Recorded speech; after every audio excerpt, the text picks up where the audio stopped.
at the London Boat Show with Nigel from Yamaha, and what we're going to be looking at is how can you make sure that invasive species, okay, aren't hitching a ride on a PWC.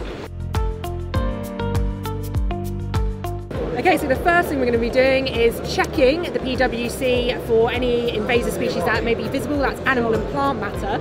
So we can look around the PWC, see anything visual. If there's any weeds or animals, then we can just remove those and put them in a bin.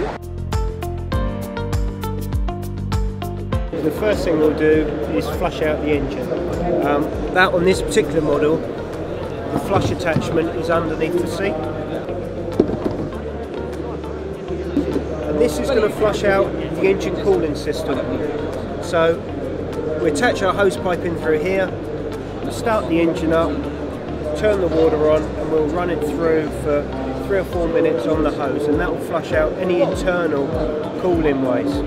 The next thing we'll do is then wash off the outside of the machine, and that's going to be over the whole of the machine, so in all the nooks and crannies, all with fresh water and off.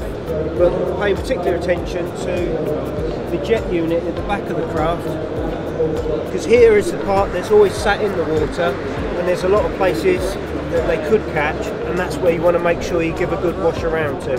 This is also going to help with your preventive maintenance, because if it's in salt water, that stops any corrosion as well.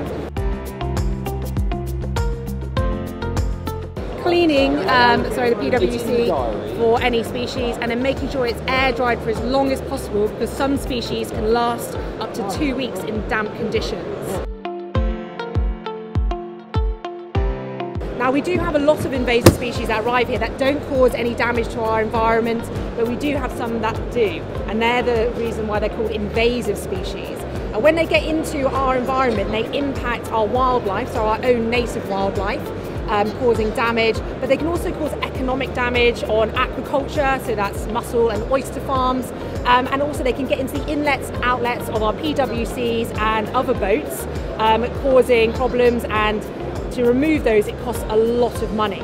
So by working together, all boaters across the UK, making sure that they're cleaning and drying their vessels, we can do our part to reduce the problem of invasive species spreading across our UK waters.